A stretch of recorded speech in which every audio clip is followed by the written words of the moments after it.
Hello, friends. It's Coley with Fables and Legends. And today's quest, we're going to be focusing on a very long journey of making a meal for Heart's Day. Heart's Day happens in the Elder Scrolls universe on the 16th of Sun's Dawn, and it's their equivalence of Valentine's Day. It's a day of celebrating and remembering the lovers of Polydor and Eloisa. The innkeepers give discounts that day because the lovers weren't given any courtesies of the sort. And there's flowers and foods associated with the divine Dibella, who is the goddess of beauty and love and arts.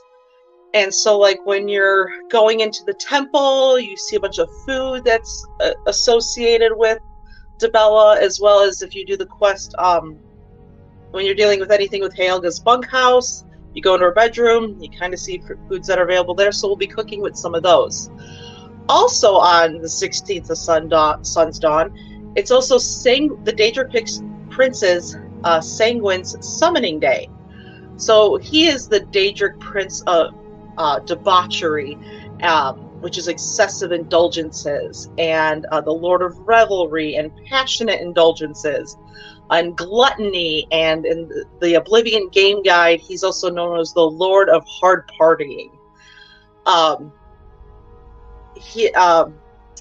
His realm in Oblivion is actually just not a realm. It's made up of 100,000 pocket or sub-realms of Oblivion, and it's called the Myriad Realms of Revelry. And there's you get to go to one during one of the quests, A Night to Remember, and there's wine and tankards and barrels of alcohol. There's cheeses and breads and desserts sprawled all across the table.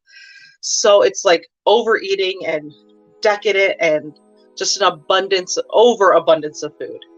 So with that being said, trying to figure out what to do for Valentine's Day tomorrow and wrapping all this up into the real world, I decided that we're going to do a non-traditional 9-course meal. And also using, like, the concept Sanguine's rules of Oblivion don't apply to the real world, so I can use whatever ingredients I want. So we're going to have, meal's going to start out with an hors d'oeuvre, and that's just like little fancy finger food that is served during cocktail hour before all the courses start getting served. Then there's going to be a soup, and it doesn't need to be anything heavy, and it's served in a small soup bowl because you don't want to ruin your meal by getting too full. Then there's the appetizer. In the statesides, it's called an appetizer. Elsewhere, it's called an entree. And basically, that's just like a little serving food that's served on a little small serving plate or on a serving tray. And then we're going to have a salad, which is just some raw vegetables and some dressing. Normally, if you were doing a 9-course meal, this is where fish would be served. And in that case, I didn't want to do too much meat, so I scrapped the fish meal and replaced it with something else. Then we have our main course. Now, traditionally, when you're doing way more courses of meals, you've got a first main and a second main. And the first main is you can make it with white meat. And then the second main course is served with red meat. So we're going to do a second main course because we're going to serve that with red meat. Then you have a palate cleanser, which is something usually served with like a citrus to reset your taste buds for the rest of your meals. Then this is where the second main course would come in. But then in this case, we're going to do the cheese course, which is normally usually at like a charcuterie board. But we're going to do something a little different this time because we don't want to like hurt ourselves trying to eat all this food. Then we have a dessert, and that's usually served obviously after dinner with an after dinner drink. And then, sorry French people, I'm probably going to butcher this pronunciation, a mignardise, which is a bite-sized dessert that's served after the dessert to like symbolize that we are done now eating. So I'm going to break down which meals we're going to do and then what we're going to make with it, and then we're going to start all the prep work so I don't have to create all of this food in one day. I mean, Dibella and Sanguine could totally do that, but I can't. And so we're just going to break it down, and we're going to do all the prep work that we can today. So then tomorrow we just have to cook whatever's left and then plate it and then enjoy. So for hors d'oeuvre, we're doing these little caprese salads inside of a little phyllo cup. So it's just a little salad, just all good there. For our soup, we're going to make an artichoke soup. Eventually you're going to notice that a lot of the ingredients I'm picking are going to be very Dibellan. They're going to have like an aphrodisiac type of tone to them. So artichokes is one of those foods. So then for our appetizer or entree, we're going to make a fruit salad. Then our salad is actually going to be a goat cheese fritter salad. I know sometimes when we talk about decadence and indulgences, you have some fried foods, so that goat cheese fritter is going to be fried, so it won't be too heavy, but it'll give us that indulgence of eating some fried food. For our main, it is a steak and mushroom fettuccine Alfredo. Then our palate cleanser is going to be a sorbet. I'm trying to remember where I'm at now. The cheese course is just going to be a simple baked brie. And then our dessert is going to be actually one of those in-game foods. It's going to be sweet Sanguine's apples. There's going to be some twists with that. And then this is where I'm going to warn where this is where the alcohol starts getting introduced into the food. And then our mignardise is going to be a chocolate and mint truffle. Also, we're going to make an alcoholic beverage tomorrow, and I'm calling it Sanguine's Kiss. So it's really delicious if you can drink and like alcohol. So without further ado, I think we need to start getting cooking and then switch over. But before I do that, I do want to apologize for last week for not streaming. I had a situation that happened, and it just totally mentally and emotionally wiped me out. I slept pretty much all day Monday trying to take care of it, and I was just stressed and couldn't get anything done. Didn't have the physical strength to do anything. So with that, I'm trying to do like an extra long special for the next 2 days to make it up for you guys. So that's why I started this stream a little early, because we're going to be cooking for a while, and then same thing tomorrow. It's going to be a long cooking day. So I just figured instead of doing, I just figured I can make it up to you guys by doing a lot of meals over the course of 2 days. So with that being said, we're going to switch everything up and start with the sorbet.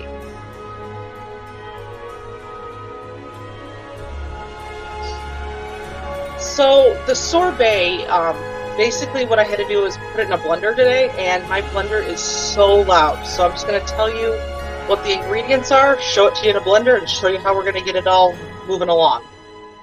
So,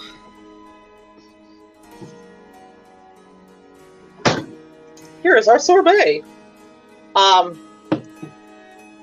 In this, it's 9 cups of frozen strawberries, 3 limes, zested and juiced, and then 7.4 ounces of sweetened condensed coconut milk. So in this case, it is vegan and vegetarian, so like anyone can have this. And so basically I put the zest of a lime, the juice in, and then slowly added strawberries in, and as it started getting creamier, I added more strawberries in, and then kept the process up until it got really creamy. And then once it was creamy, I topped it off with the sweetened condensed coconut milk, got it all blended thoroughly. So it's probably a little more liquidy than it's supposed to be right now because it's been sitting in my fridge for a little bit. But we will get this into a glass jar, not a jar, oh my goodness, a glass dish. Get it in the freezer, and it'll be ready to serve tomorrow.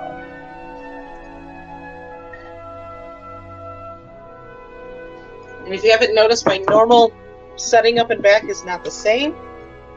Basically what I do is, like, when I gotta cook for Thanksgiving or Christmas or something like that, I lay out all the ingredients and I get all the dishware I need. So it's like, oh, I wanted to use this dish for that, but this dish, every dish is claimed, every thing I need is done. And like example being, if I need this pot tomorrow for something else, I can use it today and then reuse that pot tomorrow, if that makes sense. Like, I try to spread out all the work as much as possible. So, spatula's out, and basically we've got this creamy. I'm gonna get the blade out of this. Clean that off a little bit. So this is a strawberry and lime sorbet. And this will be our palate cleanser tomorrow.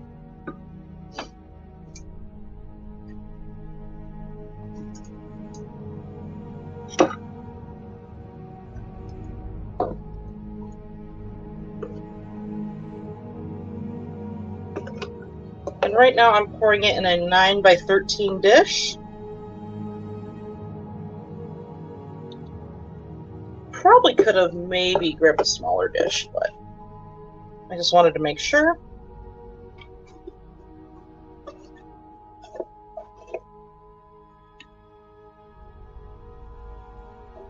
Almost all out.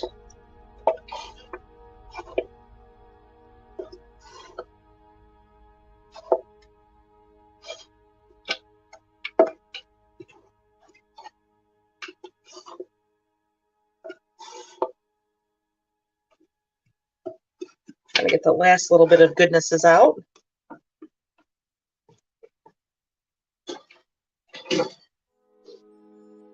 And when I sampled it earlier, it tasted like a strawberry margarita. So there you go. Get it nice and flat. And then this is just going to go in the freezer. And we will get it all served up tomorrow.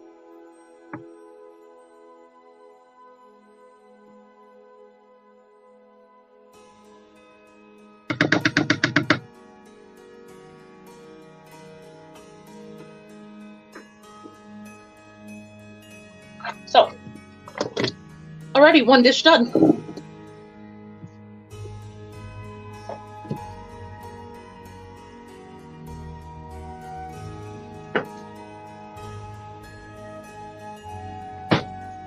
So moving on, we're going to move on to, I forgot what I'm moving on to now.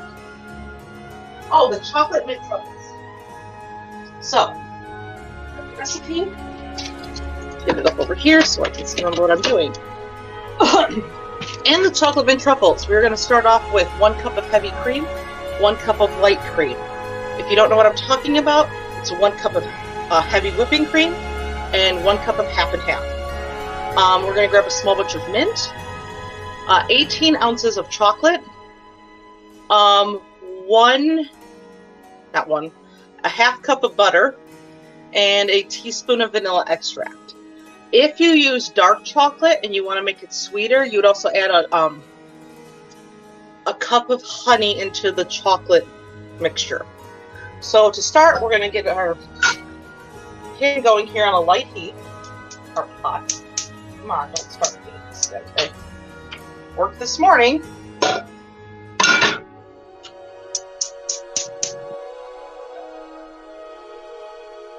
Just sometimes like a little spice gets in that little igniter thing, and then I gotta take the whole stove, not the whole stove apart, but just clean it up again. So we're gonna get this going. And here we have,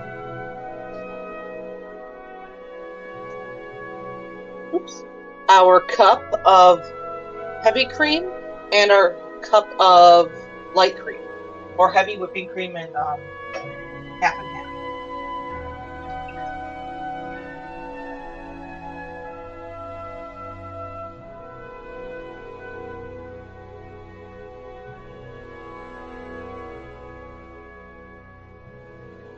And we'll get that going.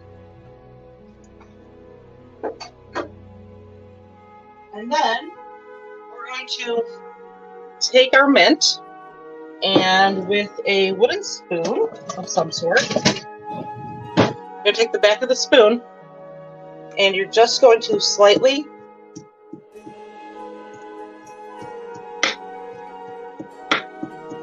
and nicely really, I don't want to use the word bash because that seems too harsh of a word, Just even beat sounds really bad. What you want to do is just let the aromas out of it. Oh my gosh, I love mint so much. So, with that, that's going to go into the pot and simmer and all that goodness. Just want to see. We're going to get it to almost a boil, and then that's going to go into our chocolate mixture. So let me show you what that looks like right now. In a heat-resistant bowl, you are going to put in 18 ounces of chocolate. So in this case, I used milk chocolate. The sweetness I like on that. You could use a dark chocolate. So yeah, get all that out there. And then our half cup of butter, which is a stick of butter. So while that's going to get going, I'm going to go find one of my, oh, there it is. Where's my strainer? So we're going to strain the milk into this, and then we're going to mix it like crazy once that the milk is hot enough to start melting the chocolate. And then once that gets all mixed up, then I need to do one more thing.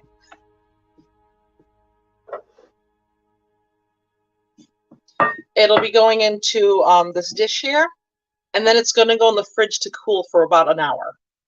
And then we can start making the truffles from that point. The good news is the truffles have a staying power for like 3 to 4 days. So there's that. Really worrying about this connection.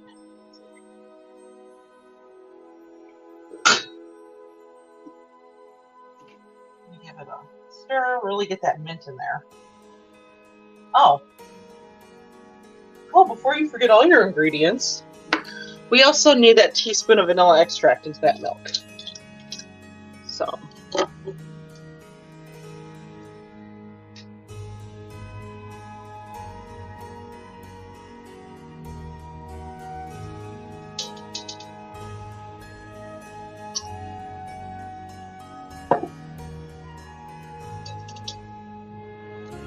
I tend to like using vanilla extract to sweeten things. I like the way vanilla tastes. I like the way vanilla smells.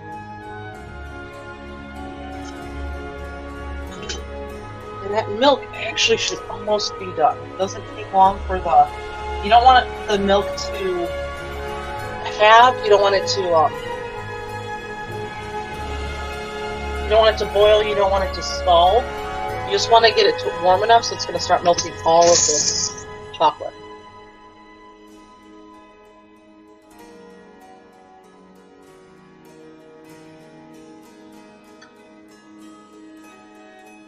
Also, you want to get warm enough so it starts getting infused with all that mint and that vanilla.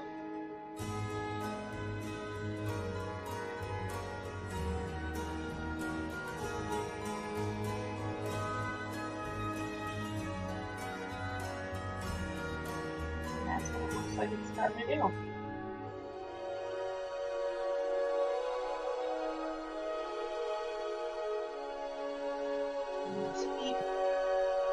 Oh my goodness, such a good smell.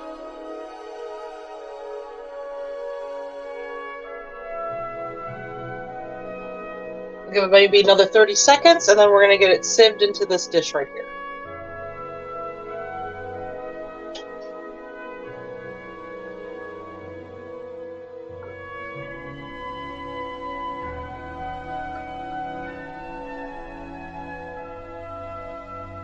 Yep. Good. Oh.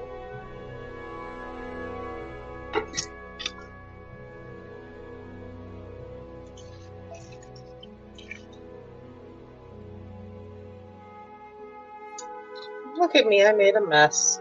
That's okay.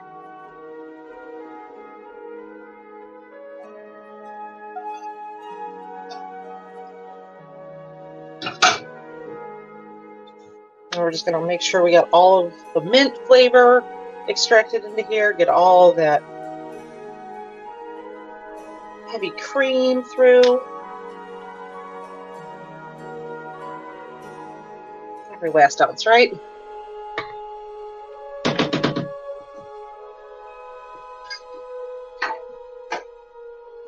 And now we're going to start getting this mix.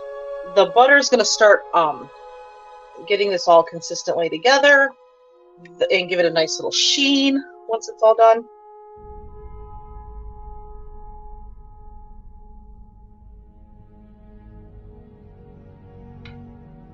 Work fast with it because you don't want it to cool too much.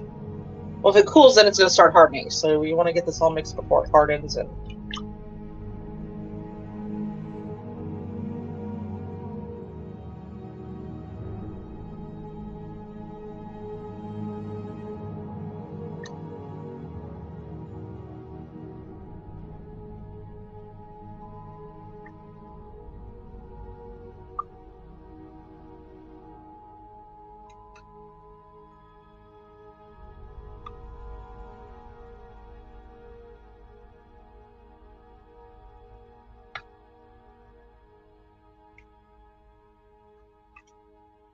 look at that. Now it's starting to come together.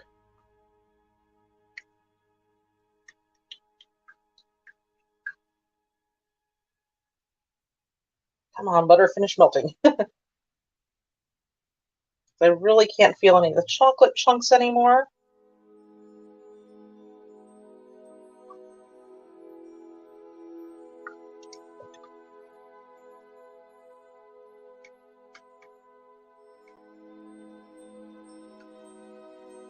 Butter's almost all the way melted.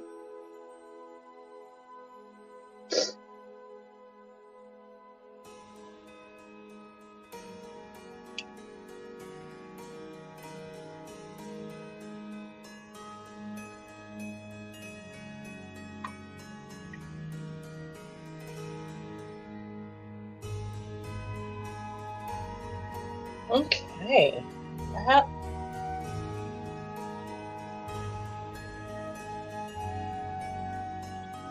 looks amazing. So with this, it's going to go into this tray now, and it needs to at least cool for an hour.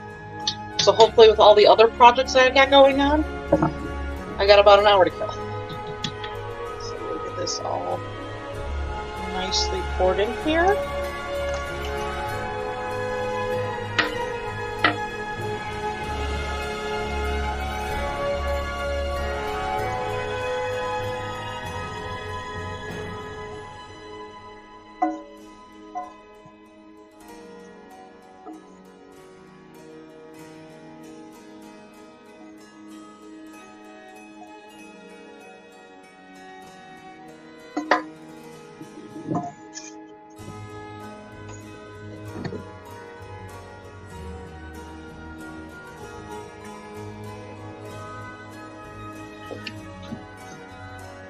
And delicately get that in the fridge.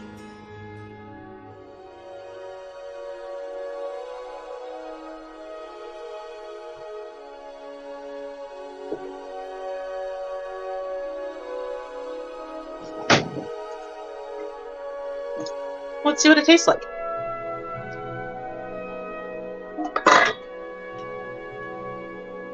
If you love chocolate and mint,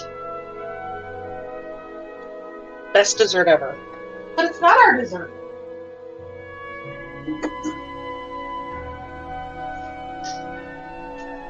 So let's get this cleaned up because there's a bit of a mess, and then we're going to move on to our next recipe.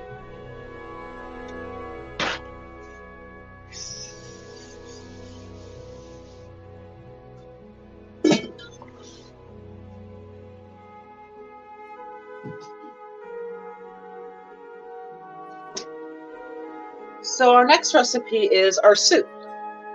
And, you know, like, you can make the soup tomorrow. Yeah, I can totally make the soup tomorrow.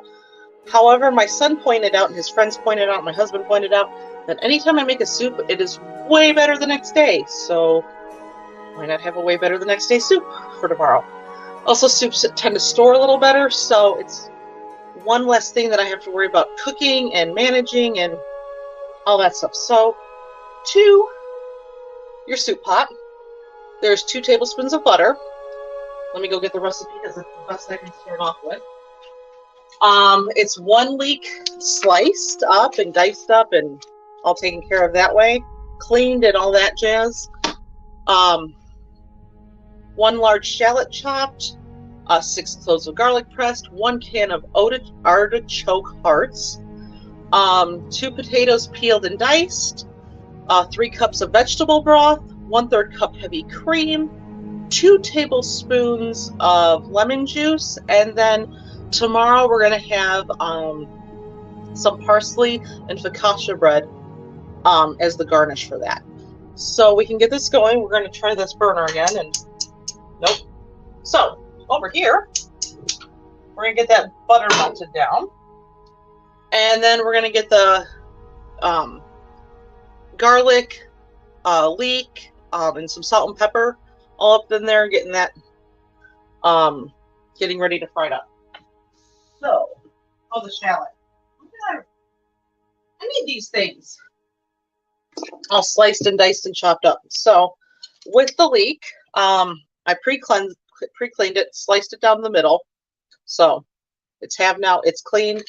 And now we're just going to get this chopped up and getting it all sauteed there.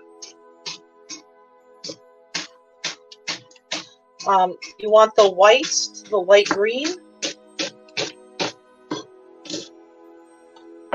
And that's that.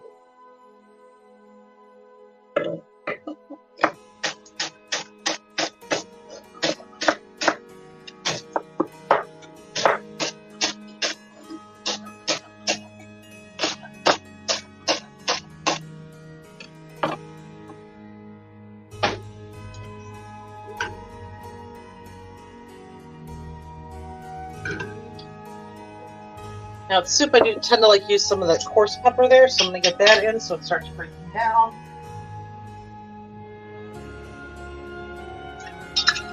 And it's the salt and pepper to taste kind of thing. Use your feelings, your sense of smell.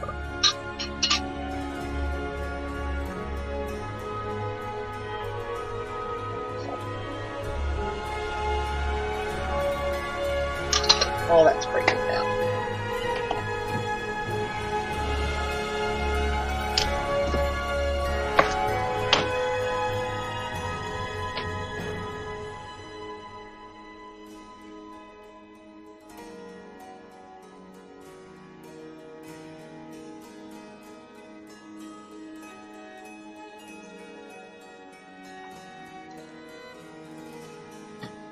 Hey, Albatross. Can I get you to look at a tech thing for me right now? Just having a technical difficulty. Hold on 1 second.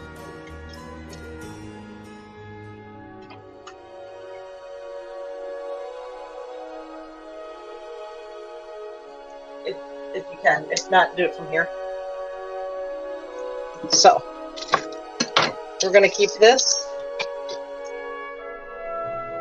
going.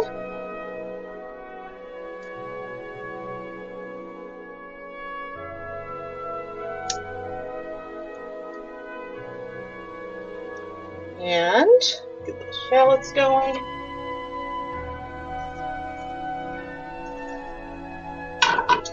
I'll lower that heat now so we don't burn the butter.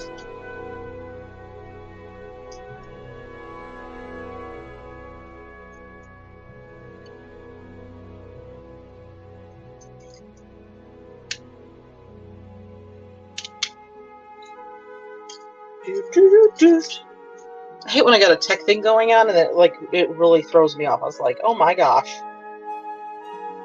Is it situated? Okay. Let me take a look at this. Hold on, guys, 1 second.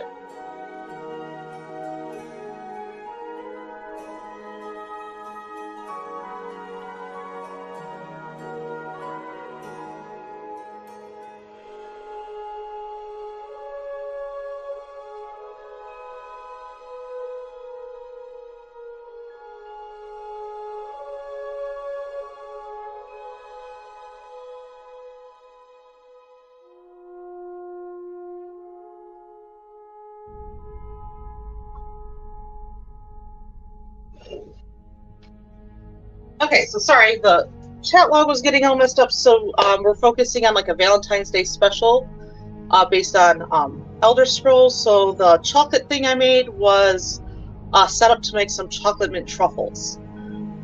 So we started off with a strawberry sorbet that we made, and then the truffles are now in the fridge, and now we're moving on to an artichoke soup. So get those leeks in there.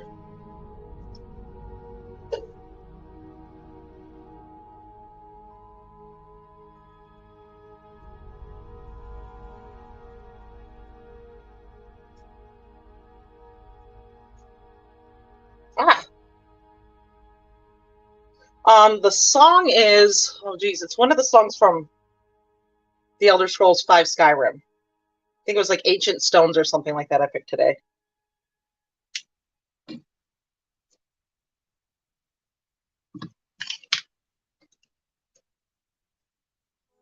Hate when nothing wants to peel.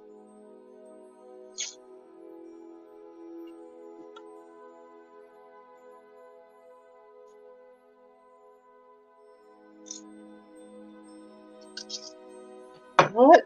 It's going to peel all of you.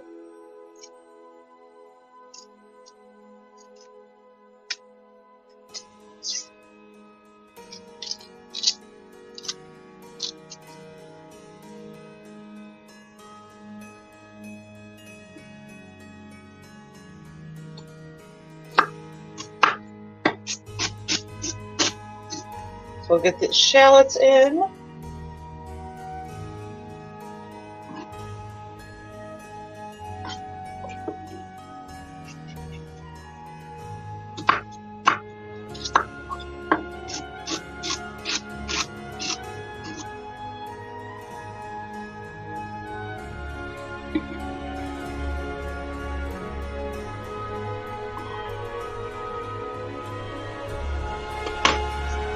Heat up a little bit again.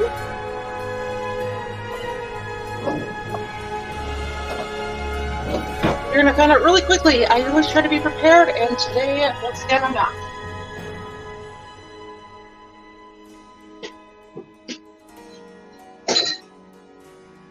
Where are my mixing spoons?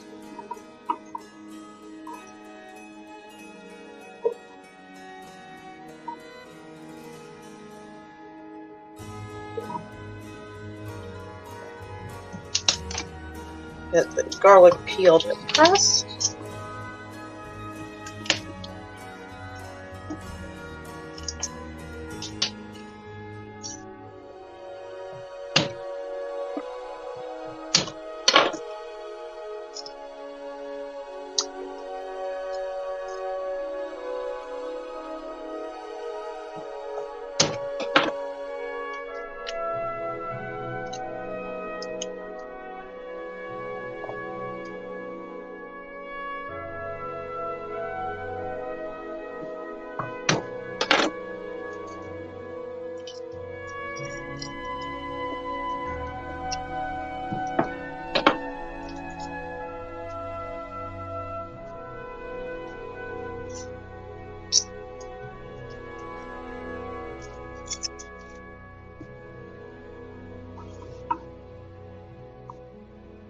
It's smelling very leaky now.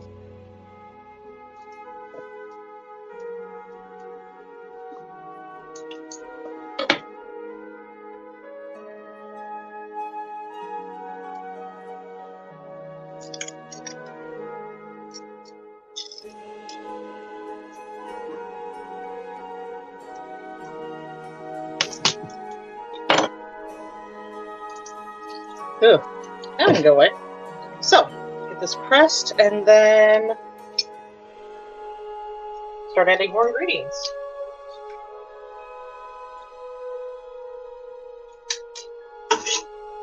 After the garlic is situated, we're going to throw 1 can of artichoke hearts in here and 2 large potatoes diced. I didn't have large potatoes, so it'll be 4 medium potatoes.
Okay, clean that up.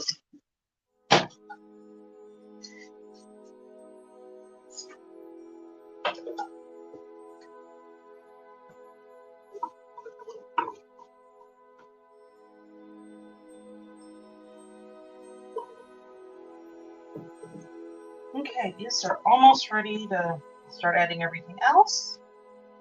Over here I've got a can of artichoke hearts drained. And then I'm going to get the potatoes out of the fridge.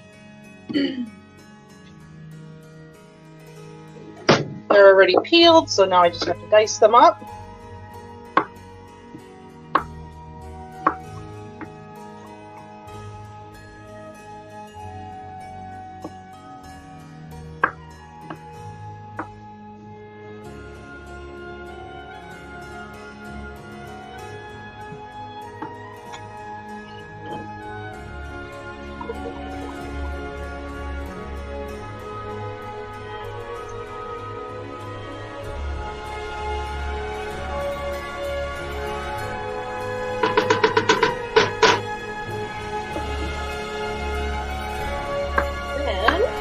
Starting to go really well. We're going to add the 3 cups of vegetable broth. So I'm using a low sodium one.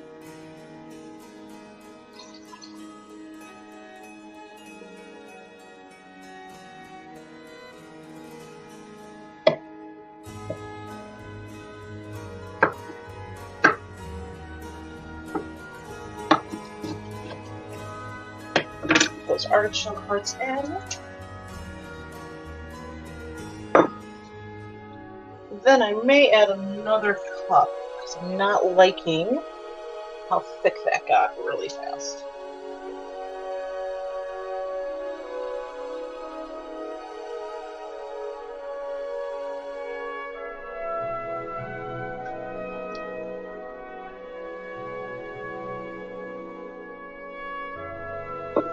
I'm going to add one more broth, a cup of vegetable broth, wherever that container went.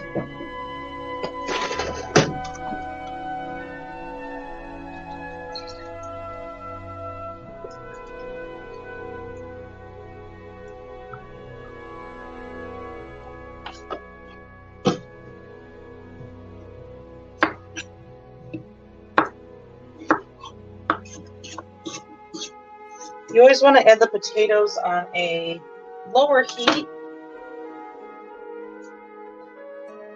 so the starch stays in there and helps thicken the soup up.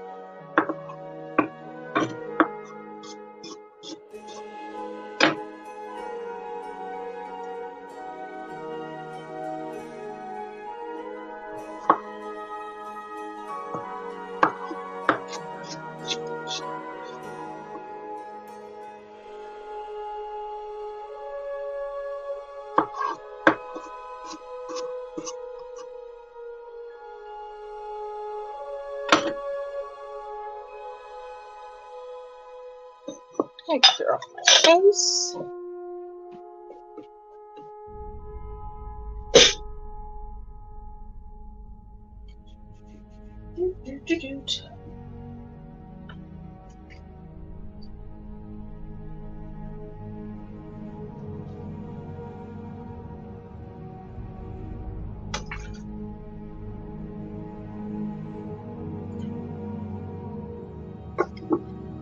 And then once it gets to a boil, we're going to let that simmer for 15 minutes to get the potatoes softened.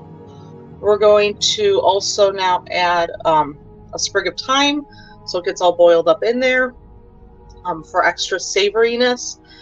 After it simmers for 15 minutes, we're going to add the heavy cream. It's going to then cook for another 2 minutes. Then we're going to take the immersion blender to it, get it all creamy.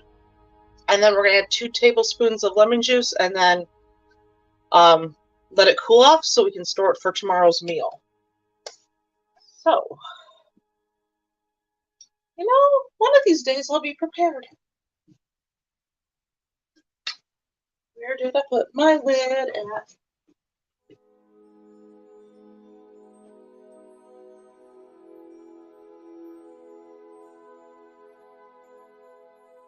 Oh, the show must go on, so we're going to use this lid. Even though it's the wrong one. It'll seal it. Still. Okay, so. Trying to figure out which next fiasco I want to do. I'm going to do the goat cheese salad. So with the goat cheese salad, we're just actually going to make the salad dressing for tomorrow. So it's just one less thing that we have to think about and worry about. So it's a really simple thing to do. So in a bowl, we're going to be taking 1.5 tablespoons of olive oil, a half a tablespoon of red wine vinegar, and some salt and pepper. Simple as that. So here's our half tablespoon.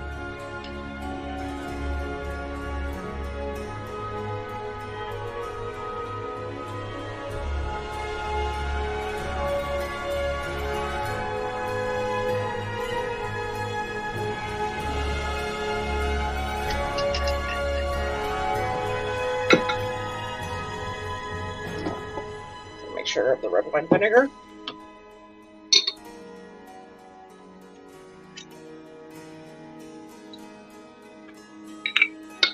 Half a tablespoon of that.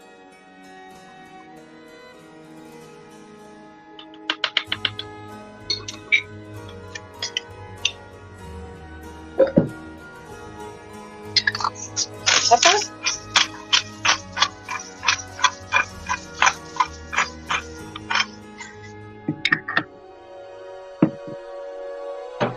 And a little bit of salt.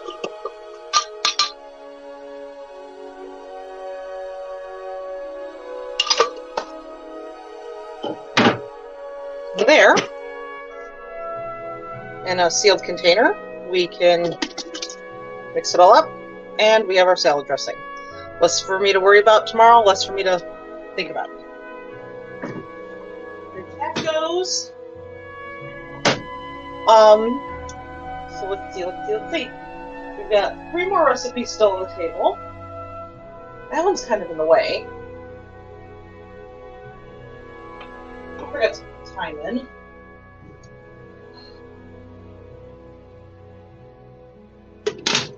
There we go. Time can sit there and make that all awesomely savory. So, we still have the caprese salad to make. The artichoke dip is going. We still have to make the fruit salad. We started on the goat cheese fritter salad. The steak and mushroom fettuccine alfredo won't be touched till tomorrow. The sorbet is already in the freezer chilling. The baked brie can be made tomorrow. The sweet sanguine apples are being made tomorrow. The chocolate truffles are sitting in the fridge, and the drinks can't be made till tomorrow. So we have. I can start this. I don't have to process it. We'll do it that way. So in my mixer, very carefully there, we're gonna make whipped cream for the sweet sanguine apples. That's why I said there's gonna be a little bit of a twist to it. So always make sure my stuff's cleared out. So into my mixing bowl, it's going to be a cup of heavy whipping cream, and let me finish the recipe off there. A half a teaspoon of vanilla extract, and then I always add a little extra sweetness to it because I like my whipping cream really sweet. So.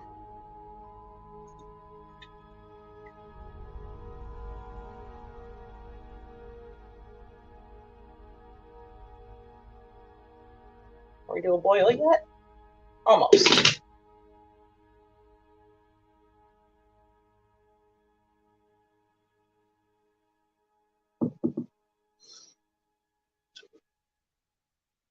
Half a teaspoon.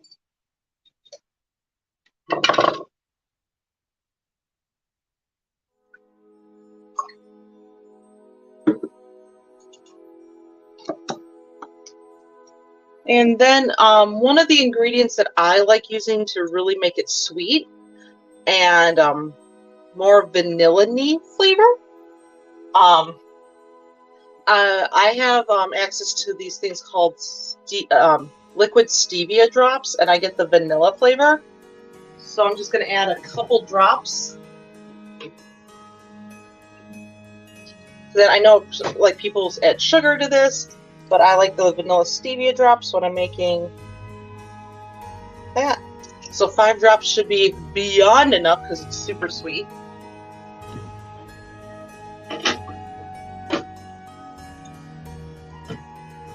And we'll get this on my here.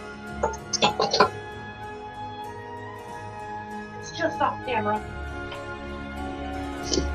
Those are there out of the way.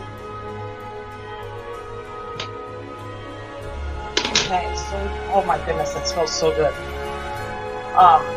Almost to a boil.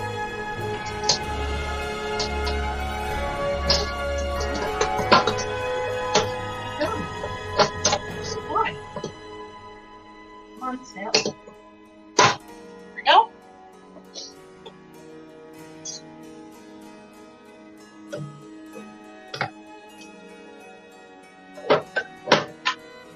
So in a second, once I get this down to a simmer, I'm going to start mixing up the whipped cream.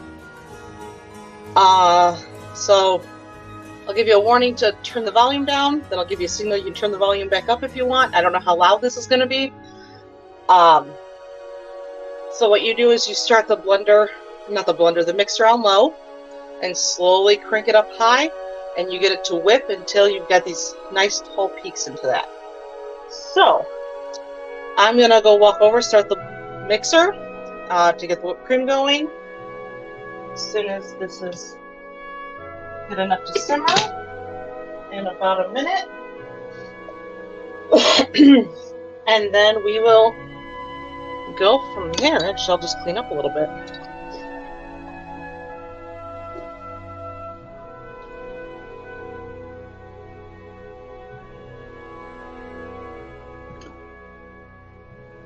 Okay, so it is on a boil, so I'm just going to lower that heat. So if you want to turn your volume down now, I would. I don't know how loud that mixer is going to be.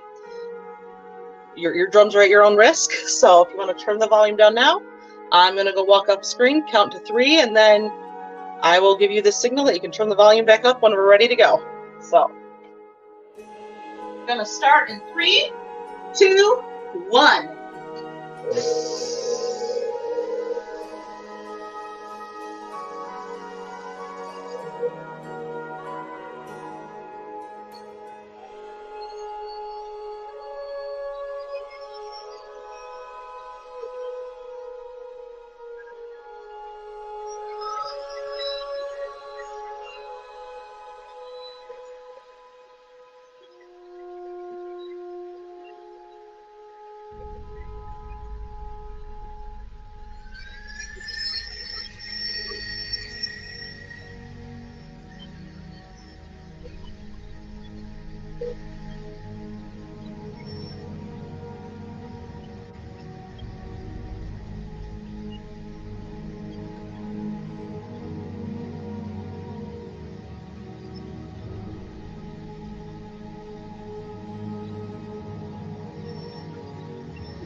So you can turn the volume up now.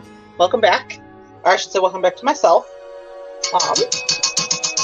So there is our whipped cream. It's got these nice peaks to them.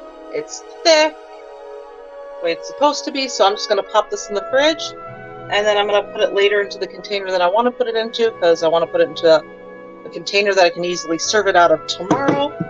And before I get really sad about things,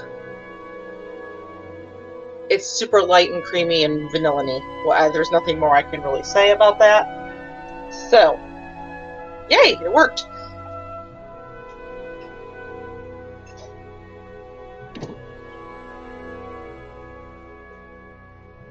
Wash my hands quick.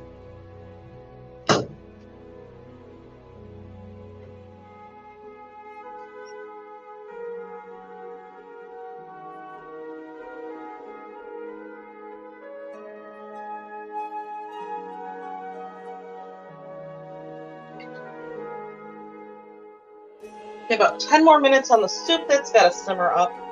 I guess we can move on to the that was not what that was going to be called. The caprese salad. That's what I was like.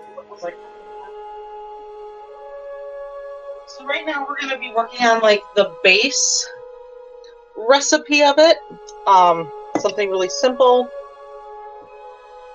So tomorrow these are going to be put into like little cups that can be eaten. So I've got 8 grape tomatoes, cherry tomatoes, whichever ones you can find. Here I've got 1 really large leaf of basil. And I tend to like having a little spinach in it to offset some of the sweetness to it. And then so I've got 4 baby leaves of spinach just to kind of even it up. So we're going to slice and dice the basil and spinach, and then basically we're going to quarter these. We're going to make them tiny. How's that sound? So, the knife off. And then, just get this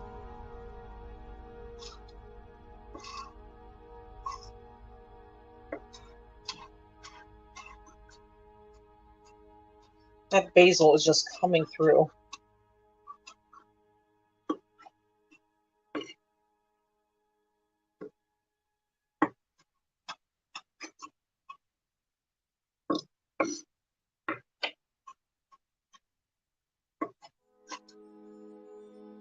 Okay, get that in there.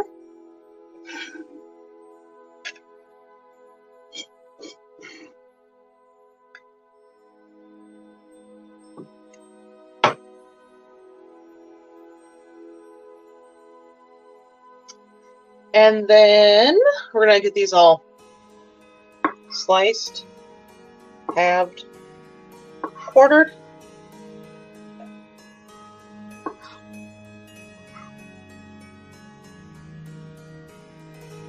Actually, I don't think I want to go that small. Yeah, I like that better.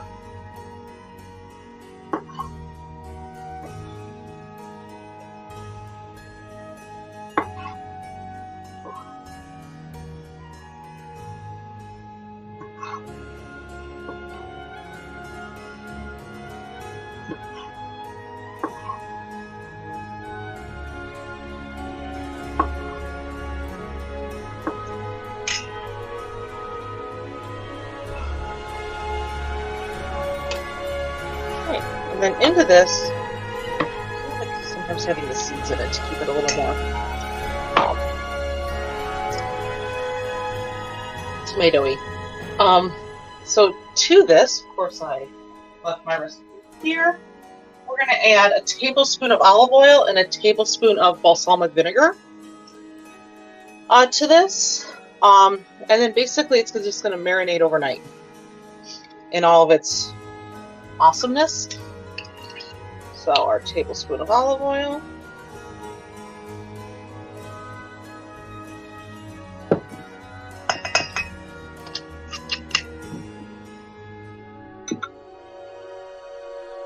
And our tablespoon of balsamic vinegar.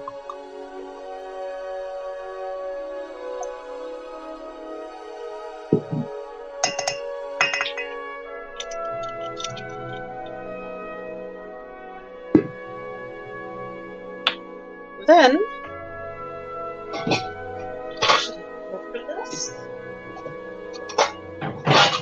there we go. Get it mixed up.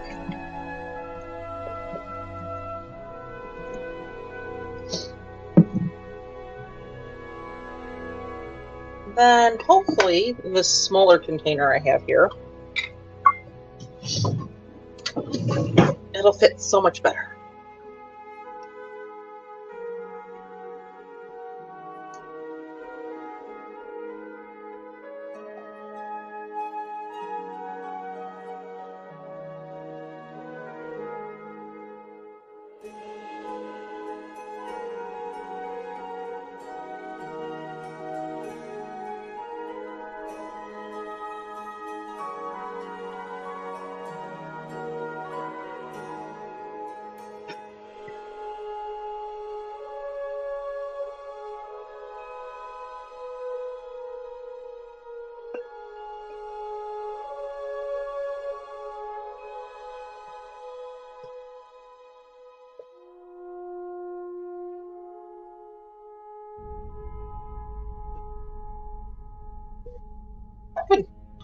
That'll go in there. I save a little bit of the leftover dressing. I don't like it being too balsamic vinegary, so it was just a good enough mixture to get it all coated, and then whatever's left over stays out.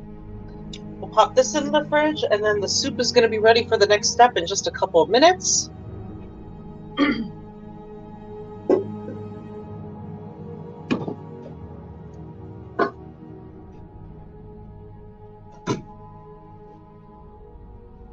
So yeah, we've only got the soup to finish up, the fruit salad to make, and the truffles to roll out.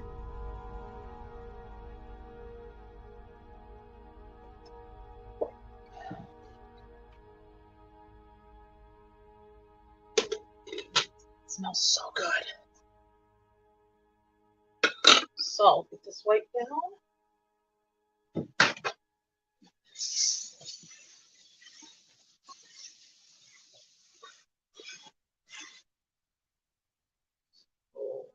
That's going to be made next. Actually, I could probably make the next thing in just a second. So, in the fruit salad, we're also going to have a dressing for that as well. It's going to be a lime and honey mint dressing. So it's 1 juice of the lime, a tablespoon of honey, and then some mint, and all processed in it. So,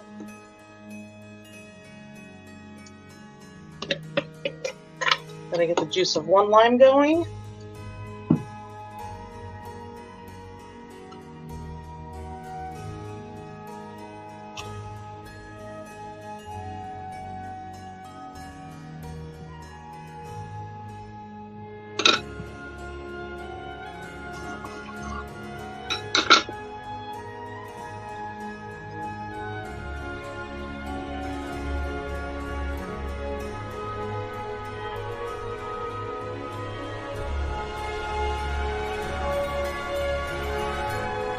Couple more minutes on that soup.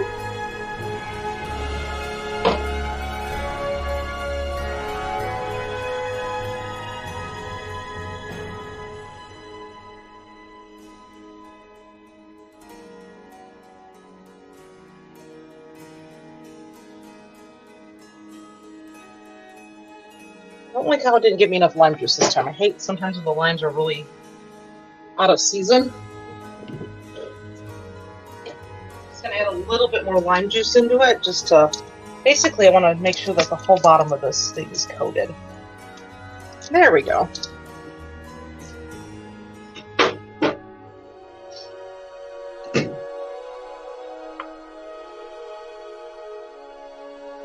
I don't even think I need that much mint.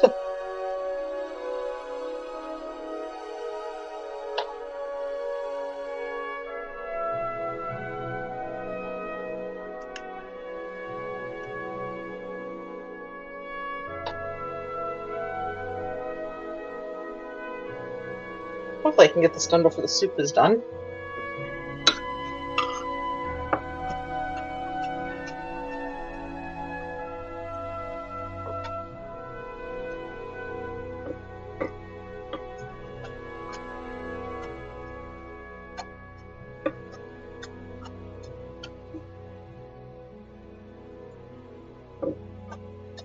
And then we'll add this as a dressing tomorrow for the fruit salad.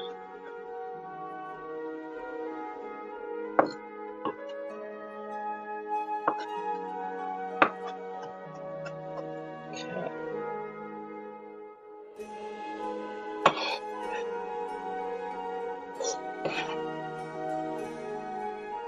And then a tablespoon of honey.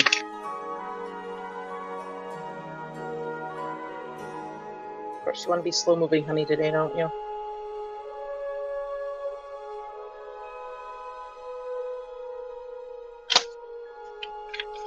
Or the safety label's still on.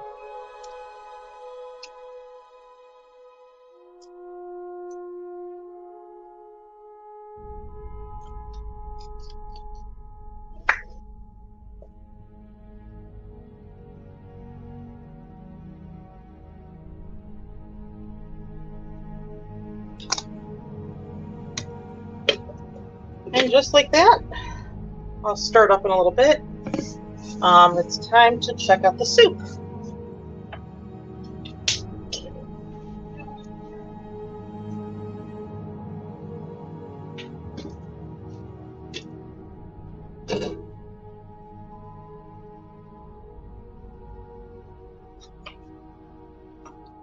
Needs a little more salt.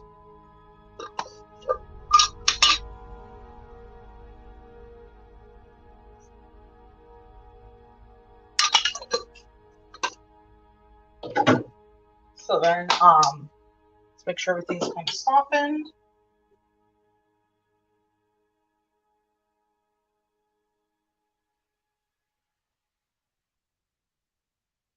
Potatoes are iffy.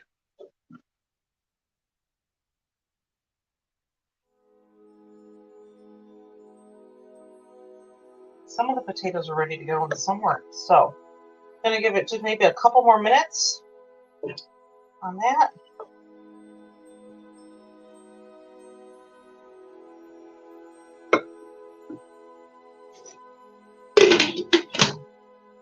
Just a little bit. Okay, so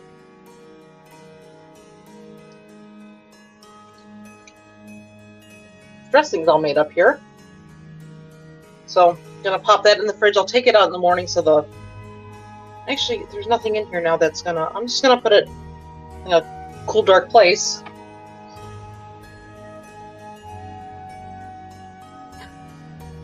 Next to the noodles for tomorrow. Yeah, I want to make sure that the potatoes are done before I put the cream in, because I don't want to overcook the cream. So, we are on target for all the things today.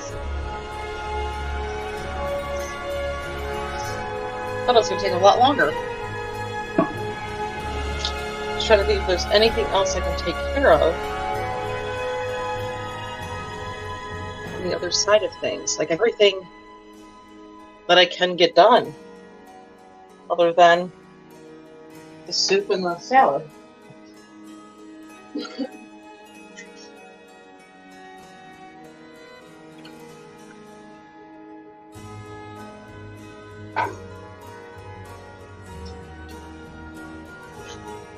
Okay.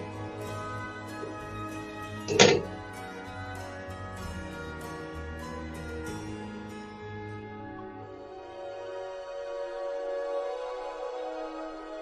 one more minute.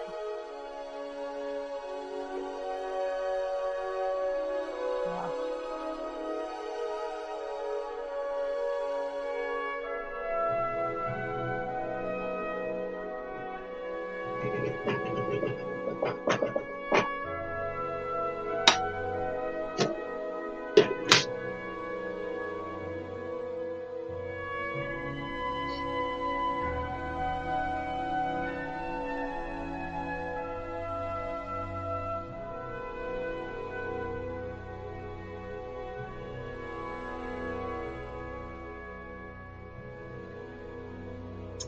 So, another minute or two on that to get those potatoes softened. So yeah, we're gonna have a lot of food for tomorrow for Valentine's Day. Cleaned up there. So the next thing we're gonna do is make a huge fruit salad. We're gonna layer it throughout, and I always start with the least acidic item because then usually the acidic ones are the ones full of vitamin C, which have preservatives in it, tend to drain down to the least acidic ones. So I like having this like preserved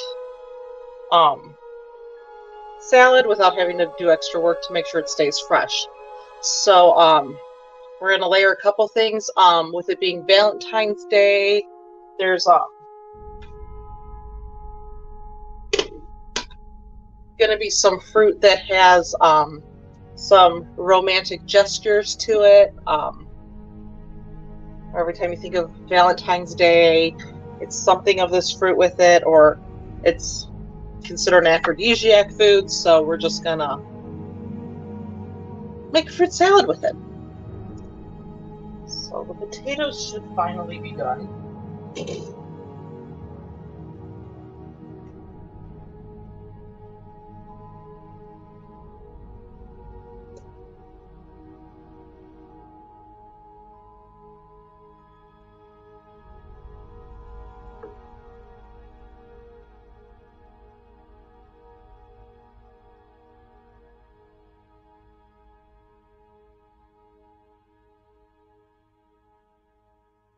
Really not happy with some of those potatoes. They really don't want to cooperate. So we got maybe another minute or so on that. No, we keep saying a minute or so till they're cooked.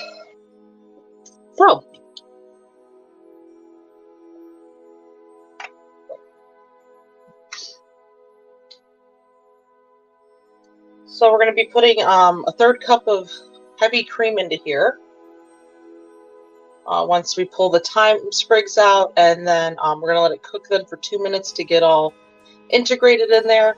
We're going to grab the immersion blender, get that all blended up, put some lemon juice in it, and the reason we're putting lemon juice in it, it's not really a flavor profile, it's to keep anything green in there vibrant and awake and alive looking. So let's find that immersion blender stuff. Get that set up.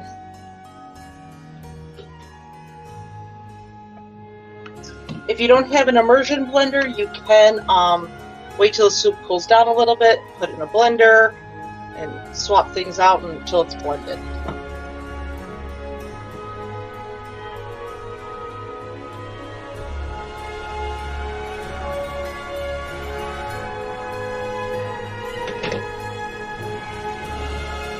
Over there.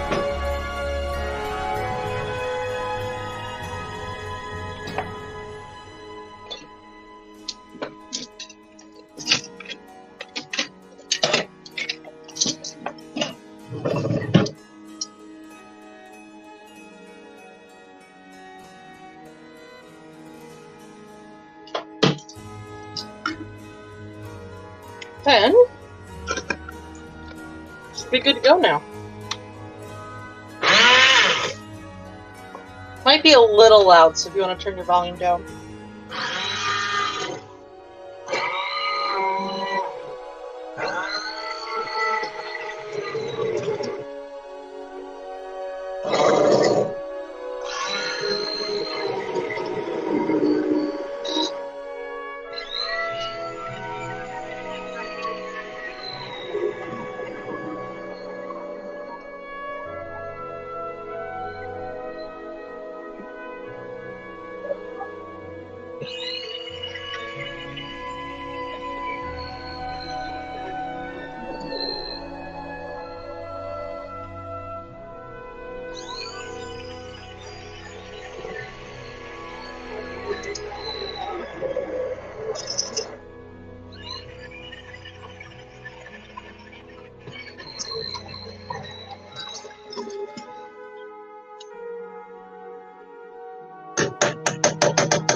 artichoke heart's like getting all wrapped up in there.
So I think that's the best I'm going to get doing because the rest of those artichokes just want to keep cramming up there. If you turn down your volume, you can turn it back up.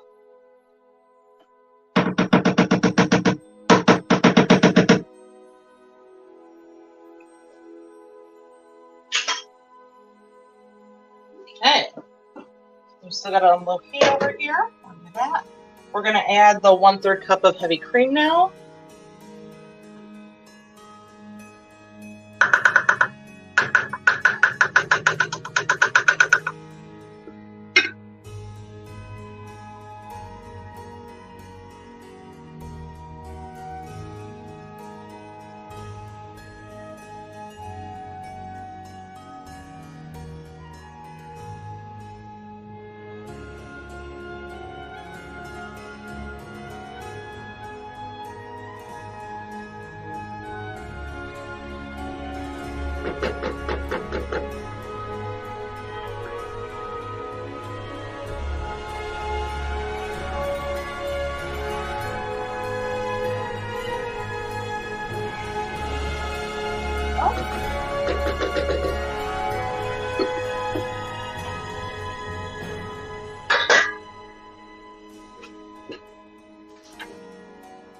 And then we're going to give this a quick little taste. See if it's right peppery saltness to it.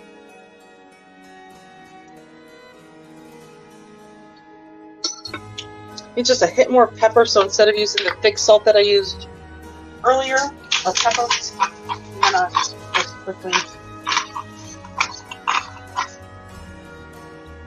And that should be perfect come tomorrow. About 2 minutes on this, and then we're going to add the 2 tablespoons of lemon juice.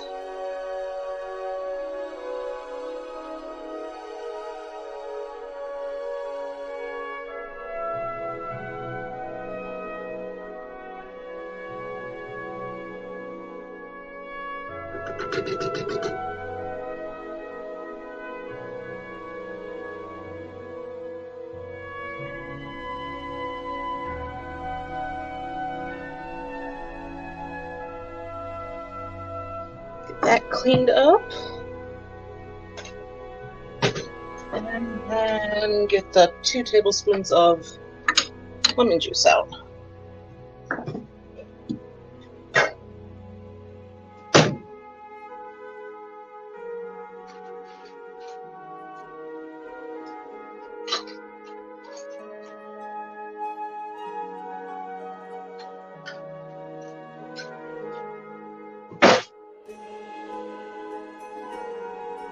One of these days I'll have all of my supplies ready, but it's not that day.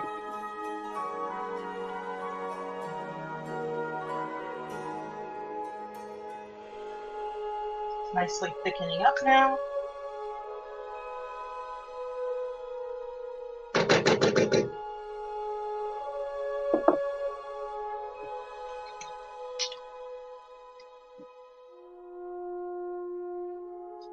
One, two.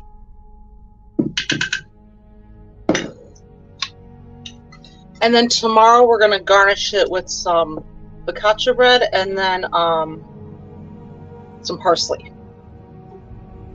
Stir.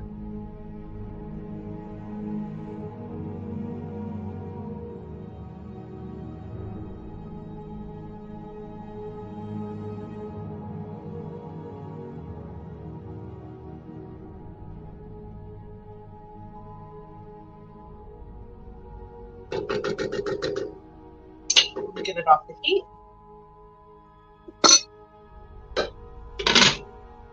And I will slowly let that simmer. Once it cools off, put it away in the fridge, and then we'll reheat it tomorrow. My son always says that my soup always tastes better the next day anyways. So, fruit salad time. This is where it's going to start making a mess because some of the fruits we're going to have are on the, you'll see. So, in a big bowl, we're going to start with about a cup of strawberries. So it's going to be like 8 large strawberries.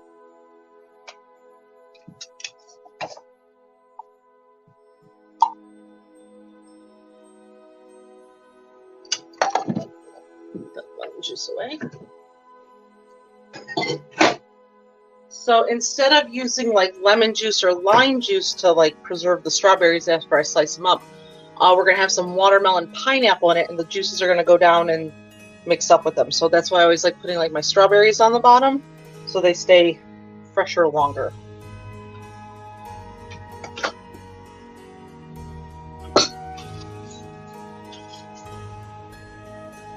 That mint off. And then we're just going to basically, I don't know, slice and dice them up. Get the leaf off. Make them into little bite-sized pieces.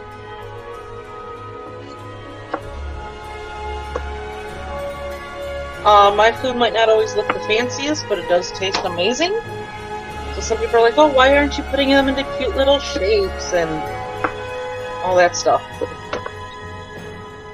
I'd rather just eat delicious food.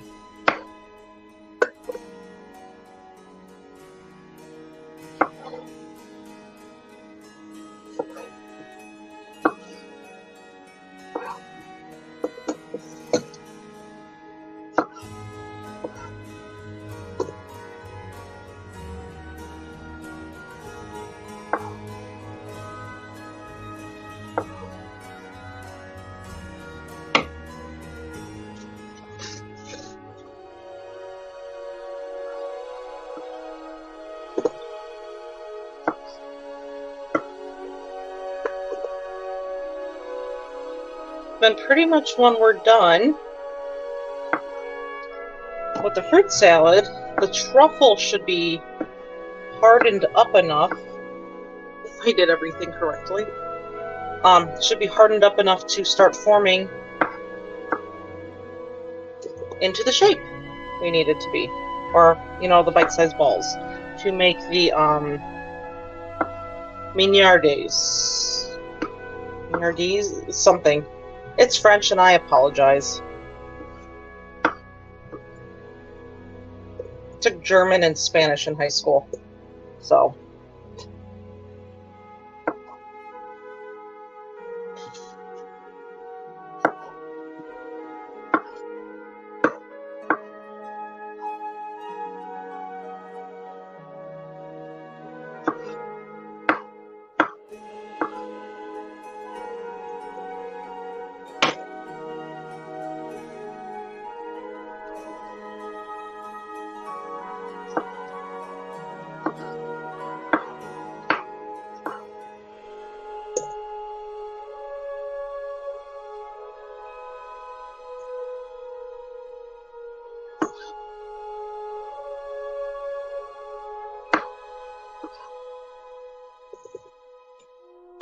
So strawberries are done. So we're gonna put some pomegranates in it now, some pomegranate seeds. You know, it has nothing to do with the Elder Scrolls lore, but it has to deal with other mythology lore. Pomegranates are associated with Persephone. So, got 2 pomegranates here. Do you know any other way to break these open faster or better than I am doing? Let me know. Basically, I loosened up everything on the inside a little bit. And then I'm going to cut it in half and beat it out with a spoon. So, and the juices will go everywhere.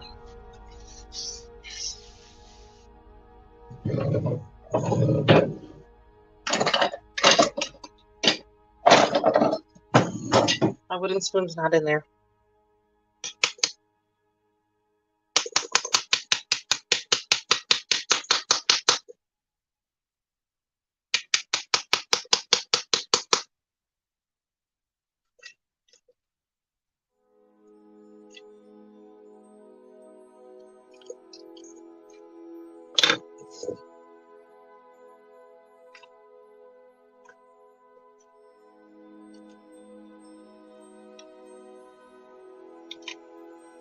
Yeah, I'm hoping that I'm going to have a good garden this year. Luckily, I decided to not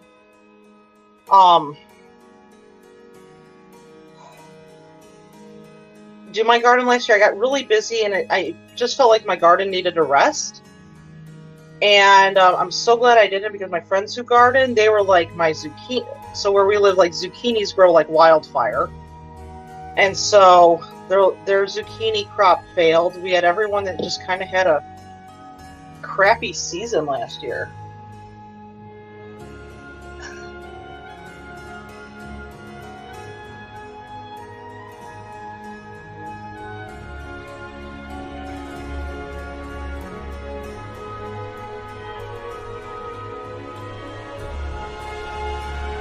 Still trying to find a way better to do this, but I saw the spoon trick and I was like, eh.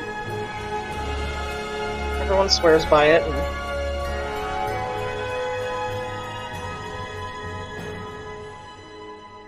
So yeah, I'm gonna start my plants for my garden in a couple weeks. So I'm really hoping that gardens turn out well this year. I know apple trees were weird by us this year too. Either they were overabundance or they didn't do anything. So, don't whack your hand, Nicole.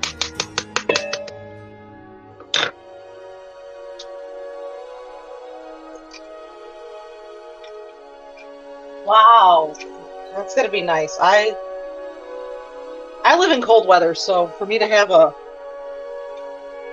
anything than an apple tree or pear tree is kind of rare.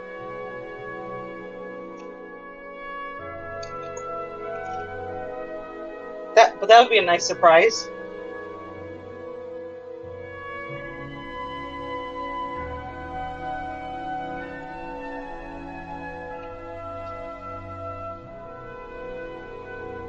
Get these little seed gems out.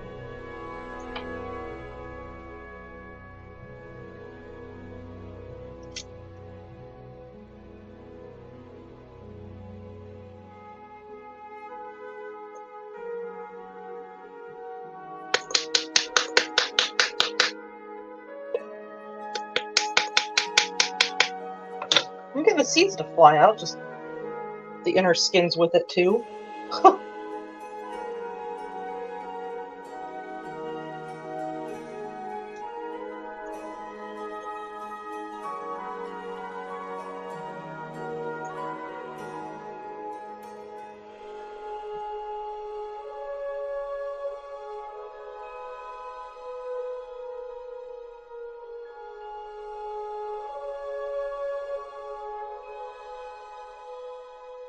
Yeah, drought's been sucking and not been fun. I'm kind of worried about the gardening this year because it's been unseasonably warm. Not that I'm really complaining, but normally we have like a deep freeze right now where it's normally somewhere between like no higher than 20 degrees Fahrenheit, and then you know, it's usually below 0 right now Fahrenheit. And right now today it's let me see, it's 48 degrees Fahrenheit, so it's usually it's twice as warm. So I'm kind of leery about, you know, growing season this year.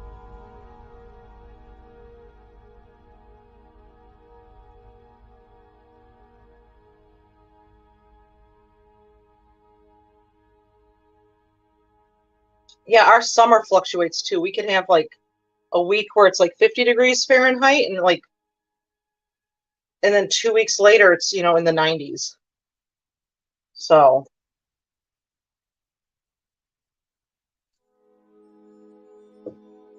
one pomegranate down. Just want to make sure I get all those little chunks, light chunky things out. Get some more paper towel. Yeah, but usually for like the month of February for us, it's brutally cold. So it's like, oh yeah, I'll definitely cook in February because I've got nothing better to do because it's cold. And now it's like, oh, I can actually go do things because it's actually moderately warm.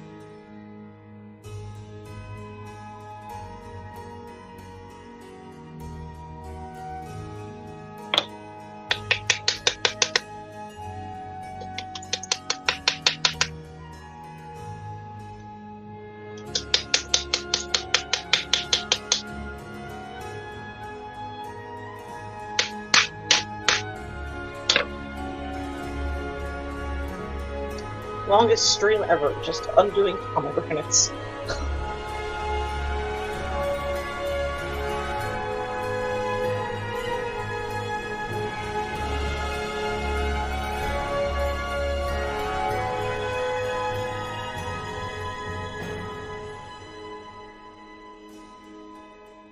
But I was looking at like our last frost date is usually like mid to late May, and now it's the first week in May.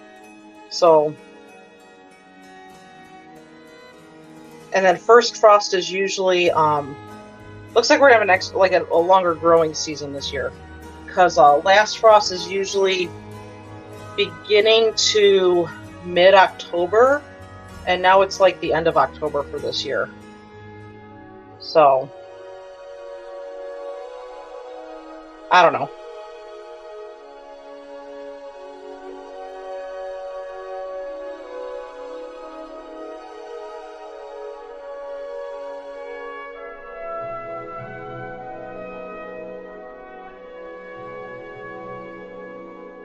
That's a little chilly.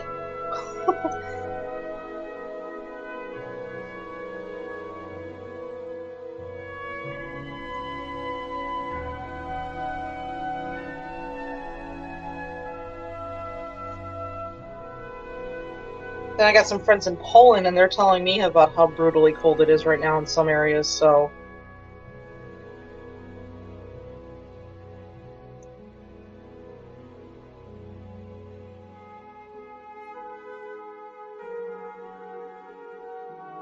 Okay. One more part of a pomegranate.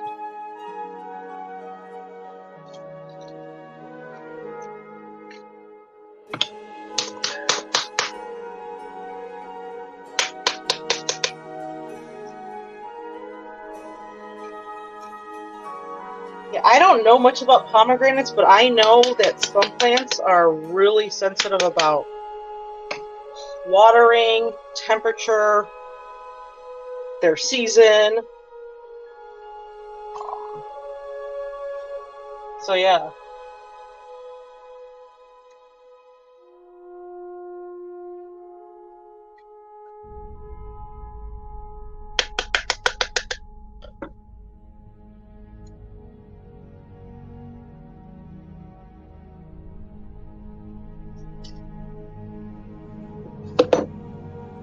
I almost lost all those pomegranates.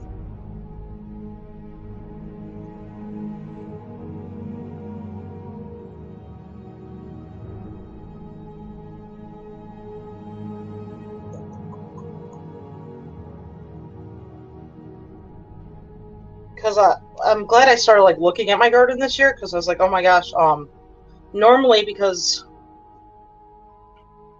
last frost is like mid-May, I'm like, oh, I might as well, we've got a 3-day weekend at the end of the month, so I might as well just garden that weekend. And this year I'm like, I might be gardening, first or second weekend, getting the garden in. It's like a 3-week jump, basically. So it looks like pomegranates are finally done. Got all that cleaned up. Any other little like chunkies I don't want in there?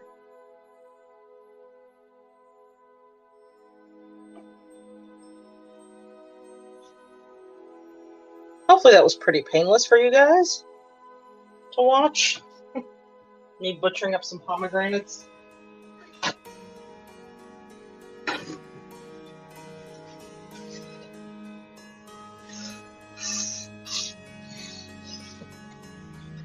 Yeah, my tulips bloomed weird last year too. I couldn't remember if they were super early or super late.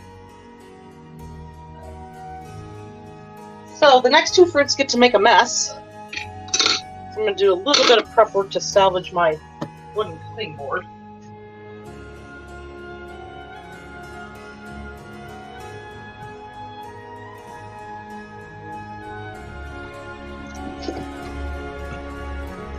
Time for some watermelons. So that's way out of season for me, but it's a special day for watermelon.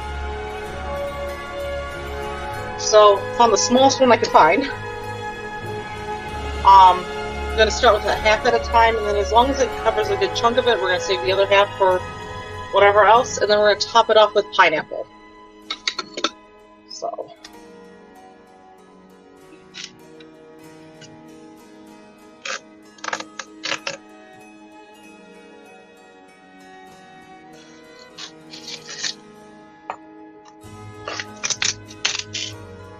Not perfect, but that is okay. So, which one would I rather save if I don't use it? I'll save you. You are safe. So I know most people will start melon balling this, take a little scooper and make it all pretty. I don't know. I'm a blend of laziness and life. So I'm just going to slice it and dice it and cube it and go from there.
Yeah, I think a half a watermelon will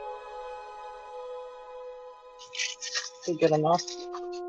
Make sure not to cut off too much pink, but get rid of all the rind.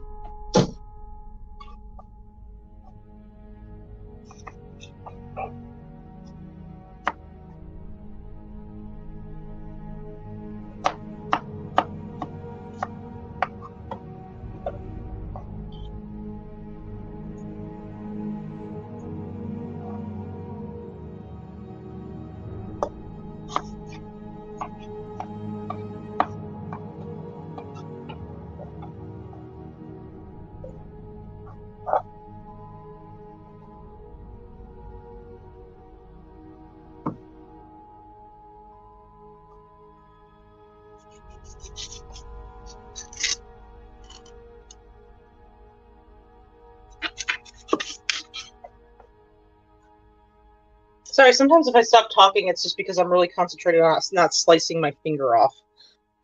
So.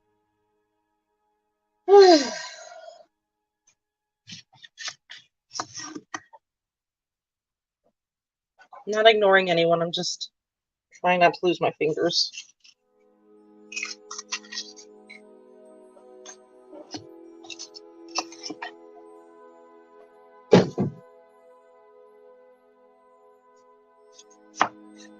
Silver, you're the only seed I found, so I will pick you out.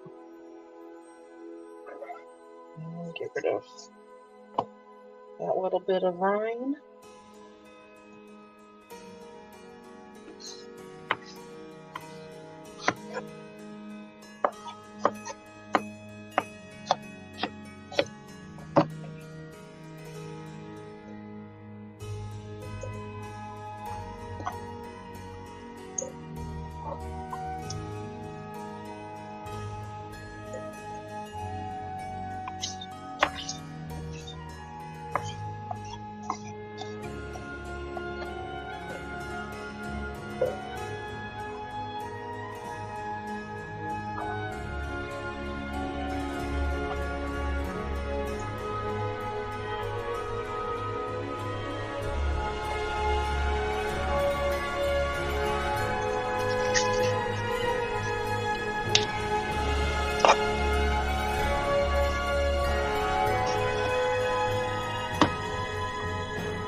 Butchered that one.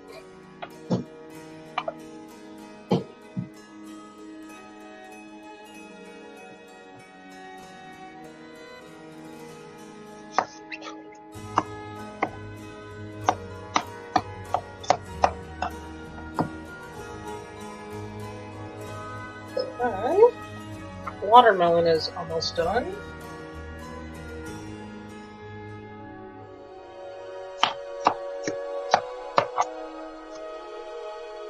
Cutting that a little differently.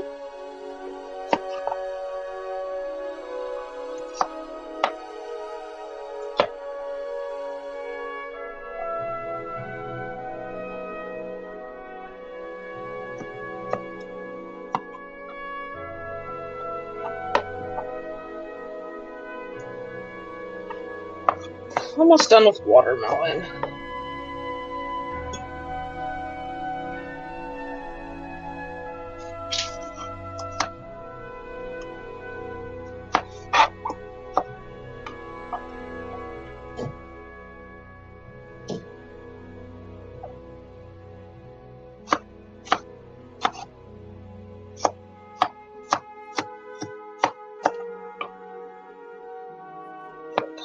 A little smaller. There we go.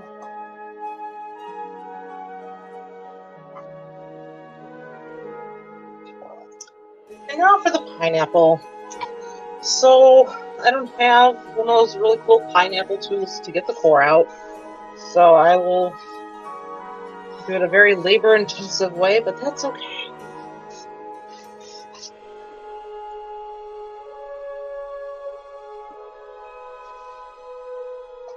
So, one fresh pineapple. I'm basically going to just kind of cut off the sides a little bit, hold on to the, what do you call it, a stem? The top part. And then going to slice and core from there. So.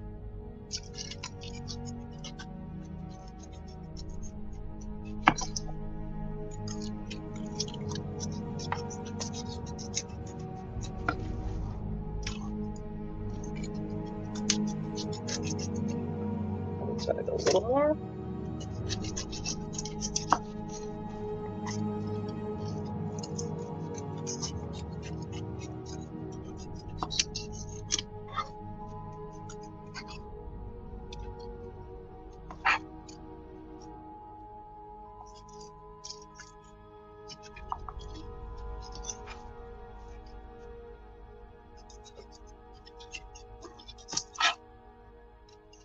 Any recommendations on how to do a pineapple butter? I am always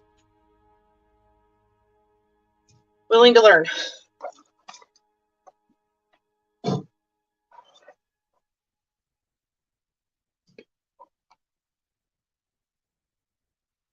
then, pull it off again. Rid of all the dead leaves this time, or the skin, or whatever the outside of a pineapple's called.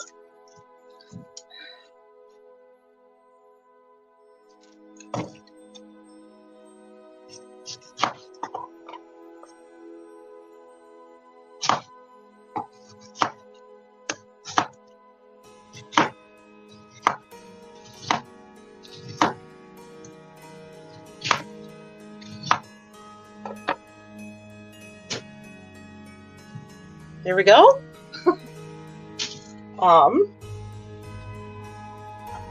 So then basically the core is like right here-ish. So I'm just gonna, like I do with an apple, just cut around it. Gone. And now just cut these into little cubes.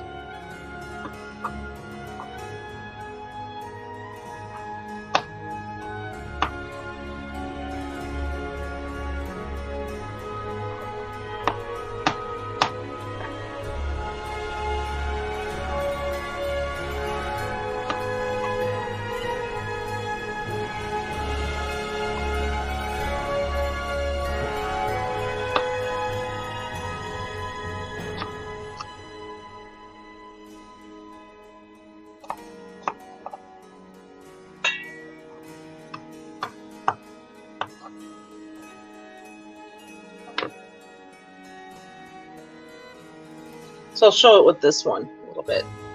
So see where like the dark ring is, and it's really hard, like right through here. I'm just going to cut around it in a nice square, and then just cube off from there.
The fruit salad is almost done, and then we will clean this up. And I'm really hoping that the truffle's set. But so far, this stream has gone on without calamity.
Almost done.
Then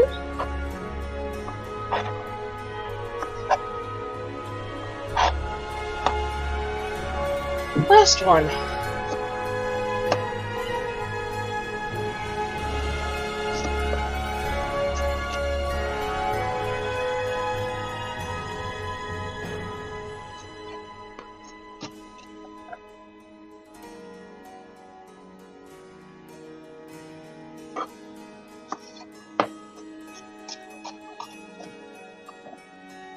Okay, I'm going to put a lid on this, get this in the fridge, and then clean this whole sticky mess up. So,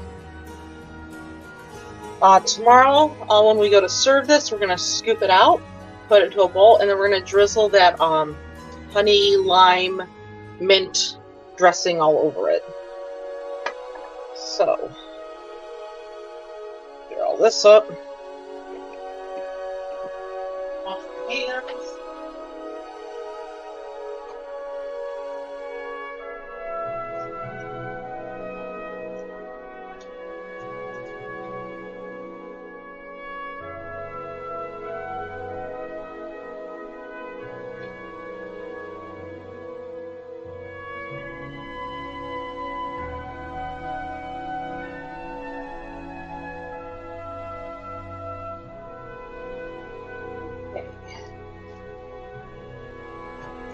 For this. And that gets to go in the fridge and chill overnight. Get all those juices pouring down into it. Trying to like psych myself up to make the truffles next.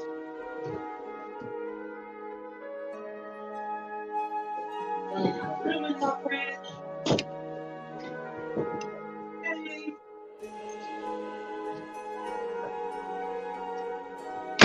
Wrap that up. Let me find some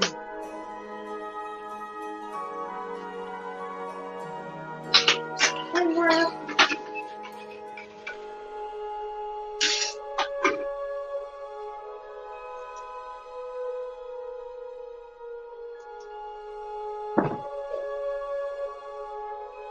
You can stay there. I'm not reorganizing my fridge right now. So, truffles. There's a couple things you can do with truffles. After you roll them up into those little balls that we're going to make, you can roll them into a little bit of anything. You could roll them into cocoa powder, candy flakes, wafers, nuts if you want to. I just figured I wanted just some simple plain truffles, so I'm not going to roll them into anything. So the thing is, when you start making truffles, you have to have this dedication and steadfast focus because you've got to move really, really fast. The truffles need to stay cold, and so do your hands. If your hands aren't cold, it'll actually start sticking to your hands. So something I'll do is probably stick my hands in the freezer for a couple seconds. Get my hands really nice and cold while I work on that. Get my tray out that I'm going to put them on without it falling on my head. That would be nice. Let's see if I can do that without dying.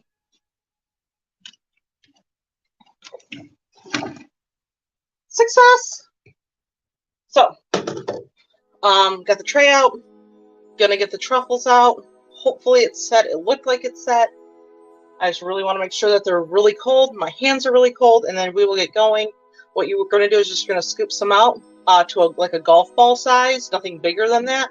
Because don't forget, we're trying to make these like bite size, you know, one bite, you're done kind of dessert. So yeah, you don't want to like grab a mound of it, make a baseball. You just want to keep them really on the tiny side of things. So we'll scoop it out, we'll roll it up, and just place them along the tray here.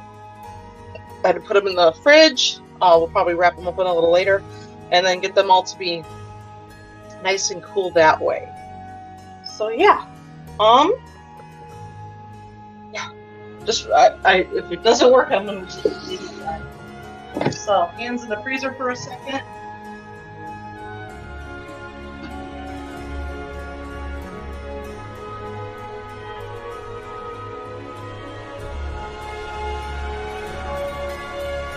Maybe it has to set a little more.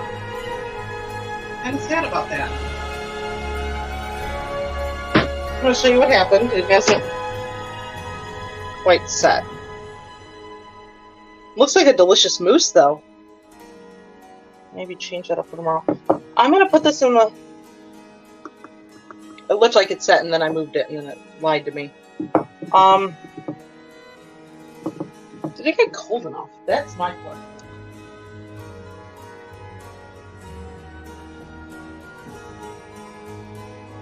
I don't think it got cold enough.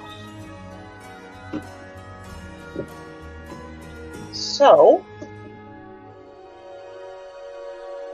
theoretically what would happen is it would be kind of like gelatin, which we're not quite there yet, like a jello, and you'd scoop it out, roll it really, really quick into a ball, and just pop it down.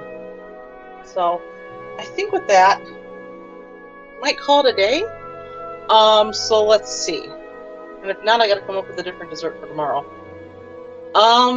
So we have for our hors d'oeuvre, we're gonna have the phyllo caprese cups. So we've already got the caprese salad done. It's just, we need to stuff it with a cup and put a mozzarella ball into it tomorrow. We've got the artichoke soup cooling, so all we have to do is reheat that tomorrow for our soup. Our appetizer is the fruit salad. All we have to do is plate and serve that. Tomorrow for our goat cheese fritter salad, we have to make the salad and the goat cheese fritter. The dressing's already done. For our main course, we're going to have the steak mushroom fettuccine alfredo. That has to get all done tomorrow. The sorbet is sitting there in the freezer chilling and ready to go for tomorrow. We have a baked brie with honey. That's got to get all made tomorrow. We're having sweet sanguine apples for the dessert. And we made the whipped cream for that, and that's about that. And also the warning was we're going to be cooking with alcohol tomorrow. So with legalities and things like that, we will let you guys know. But also if you can't either cook with alcohol or you're not old enough to consume alcohol or purchase, I'll tell you ways to cook it. So you have some options that way. We're supposed to have this as the mignardaise, and it's not quite setting yet. And then we're going to be having a drink called Sanguine's Kiss. So we're going to have an alcoholic version of it and a non-alcoholic version for it for Valentine's Day. I'm going to put this back in the fridge and really hope it starts setting soon. If not, I'm going to see if this is actually a mousse, and then we can have it as a mousse tomorrow.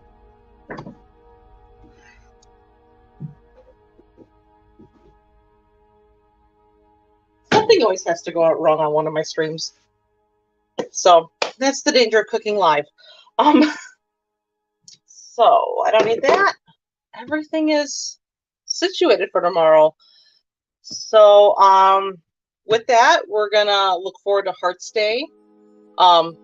Actually Valentine's Day tomorrow, but we're gonna be looking at it as Hearts Day in the Elder Scrolls universe, or Sanguine Summoning Day, where it's a combination of a day of love or a day of like sinful indulgences.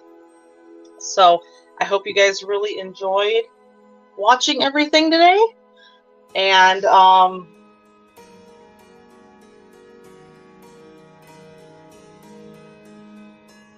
yeah, I can't really think anything else on that. So we're just gonna have a lot of food tomorrow, a 9-course meal.